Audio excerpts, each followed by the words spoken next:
Ang Ginoo nga nahatag nasa pagbasa gikan sa Santos nga Ebanghelyo sumala ni San Mateo. himayaan ka o Ginoo. Si Jesus miingon ngadto sa mga labang pari ug sa mga kadagkuan sa katawhan. Pamati kamo og laing sambingay. May usa ka tawo nga yutaan nga nagtanong og mga paras. Ikoral niya kini og gikalutag lungag nga kasudlan sa giniok nga ubas ug nagtukod siya bantayan. Unya gipasaupan niya ang iyang parasan ug milangyaw siya. Sa tingpamupo na sa ubas, gipadala niya ang iyang mga ulipon ngadto sa mga saop aron pagkuha sa iyang bahin. Apan gidakop sa mga saop ang mga ulipon, gibunala nila ang usa ug ang usa ilang gipatay. Ug ang lain pagayod ilang gipato. Unya gipadala pagayod niya ang laing mga ulipon nga labaw pa kadaghan kaysa unang gipadala.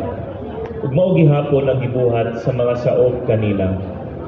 Sa katapusan gipadala niya ang iyang anak. Mingon siya, sa walay duha-duha tahuron gayud nila ang akong anak.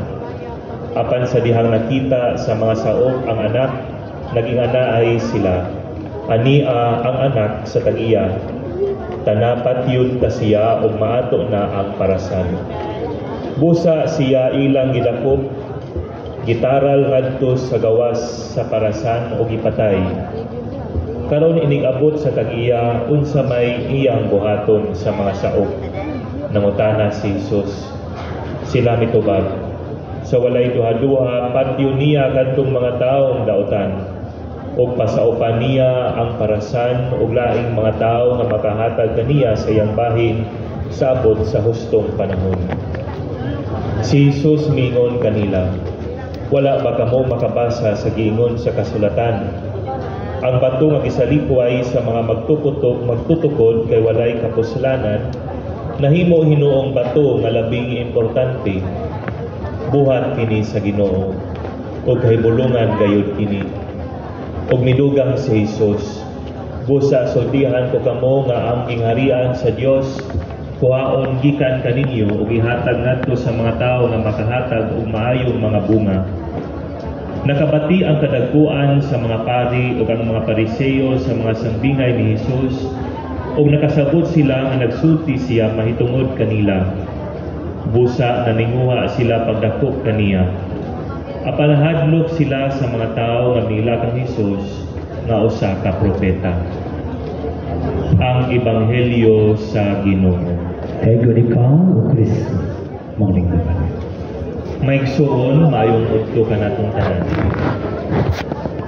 Ato ang nadunggan sa berso sa dili pa ang Ebanghelyo kini nga pulong. Pag hinulsul kamo, nag-ingon ang Ginoo, kay ang gingharian sa langit haduol na. Maigsuon kining panahon sa Kwaresma, nagtudlo kanato dinhaa sa pag-ampo, dinhaa sa pag-fasting o dinhaa usab sa paghatag o gitawag nato nga almsgiving. Kini nagpatimaan kanato ngadto gayud sa pagdamo sa ato ang kinabuhi ngadto sa Ginoo, pinaagi sa pag-ampo, kinasing-kasing na pag-ampo. Pagtalikod usab sa pagkadalo, pinaagi sa paghatag tungod kay ang Ginoo mahigugmaon o maayo man sa iyang mga anak. Mao kining ang atoang pagka-generous, pagka-charitable, nagpatimaan kini nganha sa maayong mga hiyas nga iya sa Ginoo. Unya giawhag usab kita nganha sa pag-fasting, forms of self-sacrifice in order to remind us of our sinfulness sa atong pagkamakasasala. Mao gini gitawag yung importante gayud ang sacrifice as a form of showing, demonstrating our love. Kaya without sacrifice, there is no complete expression of love. Kining tanan maigsuon, kining tulo ka buhat, no? Kining pag-ampo, kining paghatag, kining fasting sa form of sacrifice, ibuhat kini sa ato ang Ginoo. Ug mao kini ang ato ang imahe, model nganhi sa ato ang kinabuhi. Because tungod kay kung wala kini, we will just become mere egocentric, prideful individuals. No, always looking out for something more, but never happy, never content, and never loving. So mao ka na nga, if you want to be happy, if you want to be content, and if you want to be loving, we draw ourselves to the Lord in prayer. No? We show, we manifest in our lives. Ibuhat nato ang forms of self-sacrifice as an expression of love, and we give generously. May it be our resources, may it be our time. No? We do not become self-complacent in that sense. Unya, di kita mahimo usab nga egoistic or prideful nga mga tao. Mga igsuon, ato usab nga pangutan-on ang atong kaugalingon kung sa ato ang pagkakristohanon, mingtubo ba kita sa mga hiyas? Mingtubo ba kita sa mga virtues?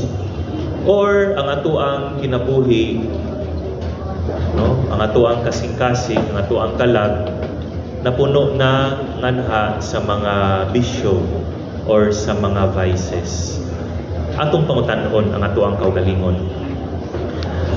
What weeds are we going to pull up in our lives? Is this pride? Is this greed? Lust? Pagkamasuk-anon or wrath? Pagkahakog or gluttony? Mga kasina, envy, or pagkatapulan, or sloth. These vices, my dear friends, kining pagkamaytason, kining pagkadalo, kining pagkalawasnon, kining pagkamasuk-anon, kining gluttony, unya kining kining envy, unya kining pagkatapulan. All of these pull us down. They are not inspired. They do not inspire us at all. These are not kining manifestations of a spiritual life. Kining kinabuhi nga espirituhanon, kinabuhi nga iya sa Dios. Rather, it pulls us down. It always brings us back to ourselves. And we are never happy, we are never content, and we can never be loving kung kining mga bisyo, kining mga vices padayon nga nagtubo sa ato ang kasing-kasing, sa ato ang kalag, or tungod niini gikan sa atong kasing-kasing, gikan sa ato ang kalag, o ni ang nagpadayon sa ato ang kinabuhi. Mo kini maigsoon nga ato ang pamalandungan kining duha ka pagbasa nato karon. Ang unang pagbasa gikan sa libro sa Genesis, nagpahinumdom kanato sa mga igsuon ni Jacob. Kanya maigsuon tungod sa ilahang kasina, no? Gusto or buot nga patyon si Jacob. Maigsuon atong pangutan-on ang ato ang kaugalingon kung kining ato ang mga pagbati pa pagbati pa kini nga iya sa Dios or pagbati kani nga inainfluensyahan gikan sa dautan. Tungod kay kung pagbati kini nga iya sa Dios, malipay kita sa kadaugan sa uban. Malipay kita sa mga maayong butang nga anaa sa uban. Dili kita magmasinahon. Dili kita buot nga idawon ang uban nga mga tao.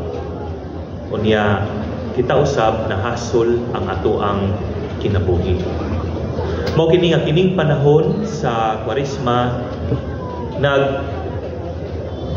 auhag kanato nganha sa paglimpyo sa atoang mga intensyon or atoang motives nato sa tanan nato nga mga ipanulting o sa tanan nato nga ipamuhat. Are our actions, are our words, no, labi na kung kini malicious or kung kini slanderous or makahatag lang og kadaot sa uban, is this because we feel envy sa uban nga mga tao? And because of this, sometimes kining ato ang mga pulong o kining mga buhat unknowingly can kill, makapatay sa dungog sa uban nga mga tao, makapatay usab sa ato ang relasyon tungod kay napuno man kita nganha sa pagdumot, nganha sa envy o nganha usab sa kasuko. Hostility becomes hatred, turns to hatred towards our brother or towards our sisters. Mao kini maigsuon nga ang ipakita kanato nga ehemplo ni Jose, no, nga mao ang sentro sa ato ang pagbasa karon. Ang iyahang ipakita walay lain kundi ang pagdangop ngadto sa Ginoo taliwala sa iyahang nahiaguman.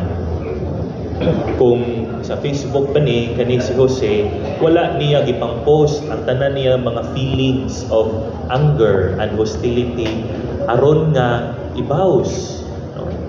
Because we know nga the best way, no, is to pray, no, over the misdeeds kining mga di maayo nga nahiaguman nato sa maigsuon. Ang una nato nga maayo nga buhaton is to pray, no, and to discern sa ato ang mga lihok aron nga ang fruit, aron nga ang bunga niini walay lain kundili nga mabalik kita ngadto sa Ginoo.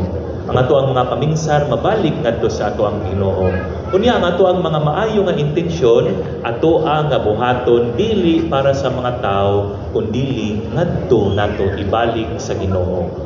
Mao kana nga maayong bunga ana bless gayon pag maayo tungod kay Dios nun man virtuous man, no, si Jose walay lain kundi si Yarapon. Unsa may nahitabo sa kinabuhi ni Jose, taliwala sa mga kasuko sa iyang mga igsuon, taliwala sa pag-attempt nga sa pagpatay kaniya, i-bless siya sa Ginoo ug usa ka maayo nga kinabuhi, no?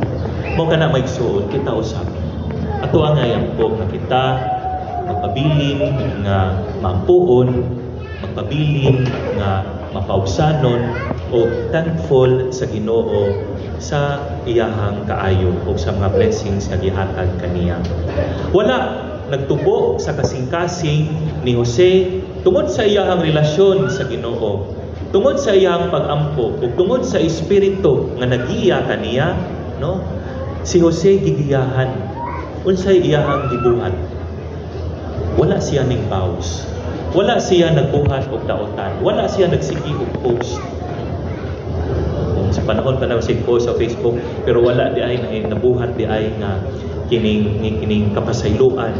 Wala pagayoy kaning kalinaw sa kasing-kasing. Sa gibuhat ni Jose. Ang iyang buhat mao ang pag-welcome, pagpasaylo nila nasa tanan. Pagpasaylo nila ginaan sa iyang kasing-kasing, no?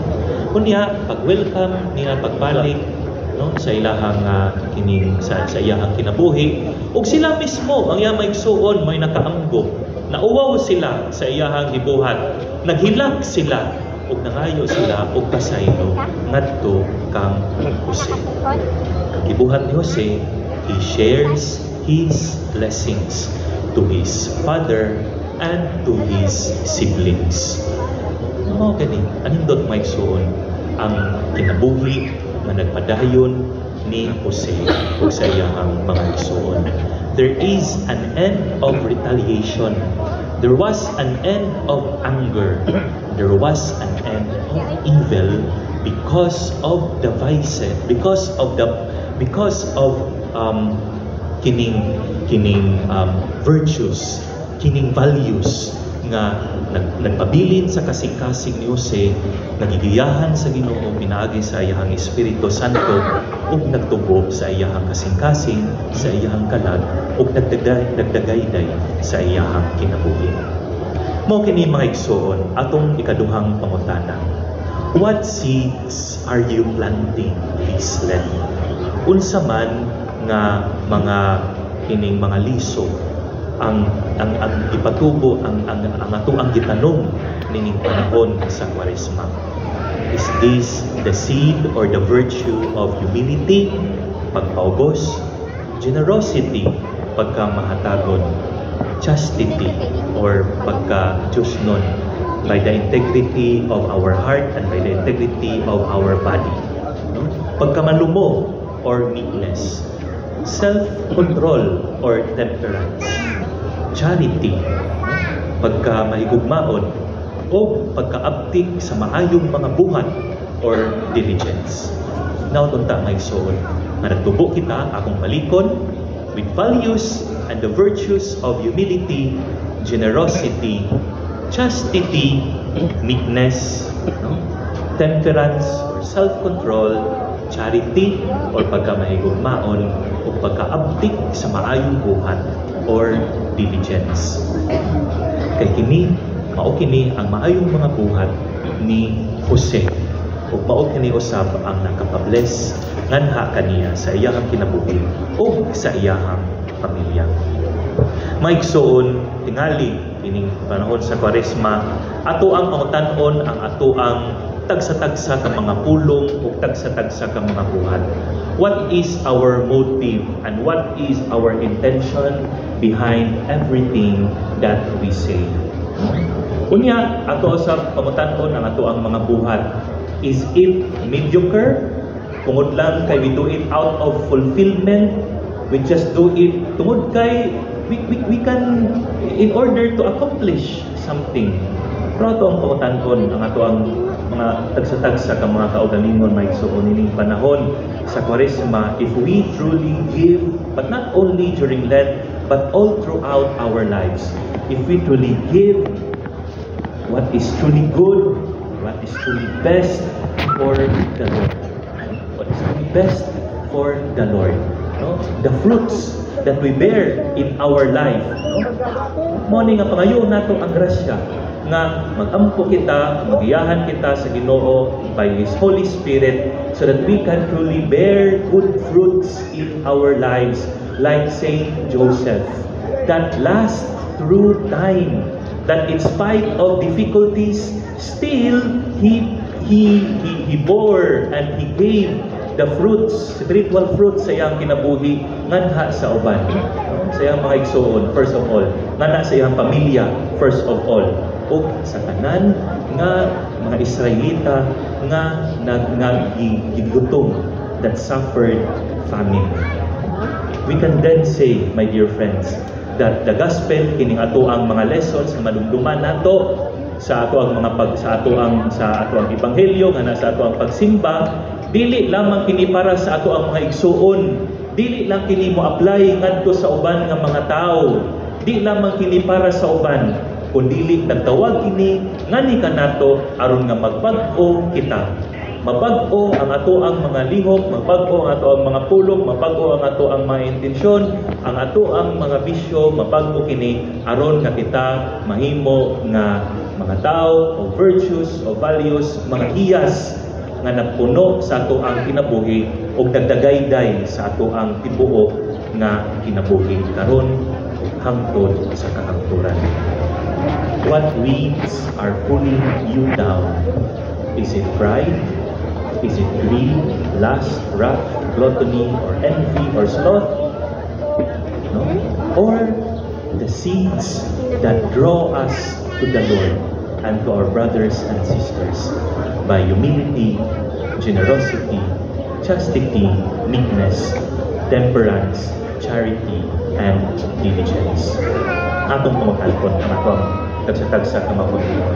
Kung sa man ang bunga na gusto nato nga mugawas sa ato ang kinabuhi, sa ato ang kinabuhi nga espirituhanon. Ug unsa man ang bunga nga gusto nato nga ihatag ngadto sa ato ang Ginoo. No? Tinawag ta so kitang tanan nining panahon sa Kwaresma, no? Ato ang paminawon ang inspirasyon sa ato ang Ginoo. Aron nga sama sa atong ebanghelyo karon mahimo kita nga instrumento sa gingharian sa atong Ginoo nga makahatag og maayong bunga dinaa sa ato ang pamilya, no? In our apostolate, in our evangelization, no? In our state of life, no? Tungod kay ang Ginoo padayon man nga naglihok, padayon nga nag-inspire, padayon nga nagtudlo kanato. Mo kini nga atong pangayoon, kining grasya. Ug atong pangayoon usab ug pasaylo ang tanan nato nga mga bisyo, tanan nato nga di maayo nga mga buhat aron nga ang espiritu sa Ginoo kanunay nga magiya kanato nganha sa nganha sa ato ang kinabuhi, nganha sa ato ang pag-alagad kaniya nganhi sa ato ang kinabuhi na Kristohano. Ato hinumduman ang ehemplo ni Jose. Manindog kitang kanan.